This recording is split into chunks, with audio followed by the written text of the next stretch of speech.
I grew up in the mountains. I constantly was playing outside, hiking, fishing, snowboarding, you name it. I had family that had served, and I'd always really respected it. I just figured it was never really for me. And then I started seeing some of the opportunities I could have with it and seeing some of the things I could do, and was like, hey, we'll give it a shot. And a couple years later, here I am. So it was early 2018, we deployed to Poland. We were there in support of a NATO mission called Atlantic Resolve.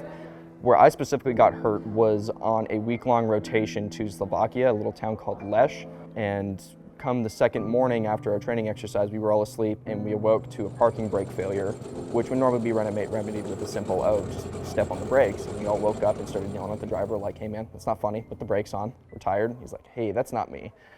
Down the hill, and it got to a point that there was nothing else we could do, so we just held on and trying not to get thrown any more than we already were. We took a couple smaller jumps and then crashed into an embankment on the other side, which caused the turret on top to slide off. My gunner was sitting in the tank commander spot, and she got thrown down to her seat when we hit, and I got thrown straight across. And when that happened, my leg got caught up into the gearing between where the spinning turret sits and the driving part of the tank is. There wasn't this sense of panic for a while. The adrenaline hits and you don't notice what's going on, and so I see my gunner with a big thigh cut, and I'm freaking out like, okay, that's femoral artery, we gotta get a tourniquet on her.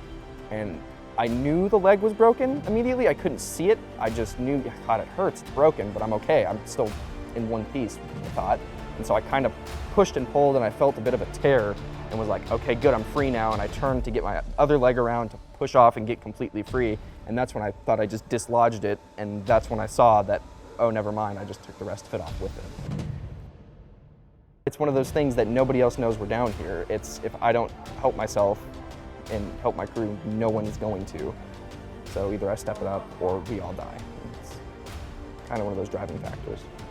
So immediately what I was trying to do was hop out and get to the tourniquets and the med kits. It's like, okay, we're both severely bleeding. We need to get some help right now. And couldn't quite get there. I managed to get down through a hole that when the turret had slid off, I managed to hop out there and hop back towards the back of the tank where I could grab the tourniquets, and I got about halfway there before I started to get too woozy from the blood loss. And so I just sat down and started running shock procedures on myself then, and I used a belt tourniquet and held that in place while I told them what was going on. I told the gunner that I couldn't get to the actual tourniquets and the med kits, and we needed a radio for help. And by that point, she had kind of freed herself. She had dislocated one of her legs pretty severely and broken it as well. And she crawled out to check on me to make sure my tourniquet was good. And she had radios, nothing worked. And then luckily we just heard my phone go off, and it was our friends looking for us like, hey, where are you guys? That's not funny.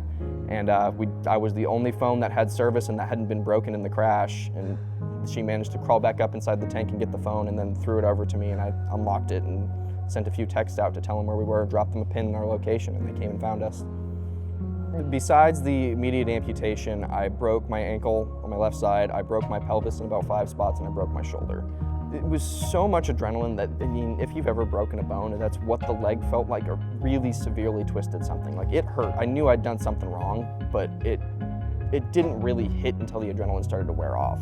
And that was when, you know, they came down to finally work on us, and they were sticking real tourniquets on there, not my quick 5-second belt tourniquet. That was when I was told, like, you know, everyone experiences like a 10 of pain in their life. That was the 10.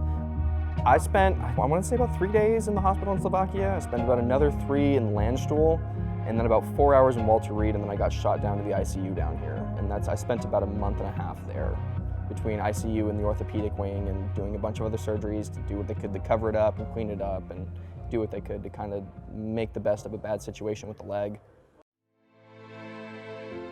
I started at the CFI probably December of last year. I finally got released from inpatient care, and I've been at it pretty hard ever since. I've had a few minor surgeries. I'm about to have one in a couple more weeks, just to slowly work towards getting a permanent prosthetic on.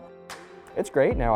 I've got a shoulder issue still, but I'm sure that's just because I'm walking around the crutches too much. But, you know, despite everything else, I got thrown across a tank at 90 miles an hour, and all I have is this, and things could be much worse. Things could be way worse.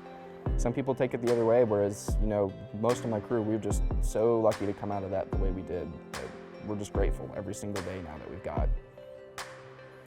It's a tough one. I mean, coming back from anything like that it's so easy to want to give up and say, you know, my life's never going to be the same, and you're not wrong. It will never be the same. People will treat you different day in and day out, and your life will completely take a 180, but it's not a bad thing. This was kind of almost like my second chance at life. This let me just say completely reinvent myself as a human being. really an amazing opportunity. So if you approach it from that angle and don't let it be something to hinder you and just build up off of it, you know, it's the best opportunity it's the best opportunity I've ever had. It's the greatest thing that's ever happened to me. I want to go to school. That was the main goal I had before this, and still my goal leaving here is now I have a way to pay for it too. So go to school, make a little bit of a career for myself, find something I love doing. For example, one of the new jobs I'm looking for now is to be a prosthetist. I want to work on prosthetics and build things for other people to help them get the mobility that I'm getting. And so whatever I can do to help somebody else that's struggling with that would be like the dream for me, to see somebody else as happy as me with this.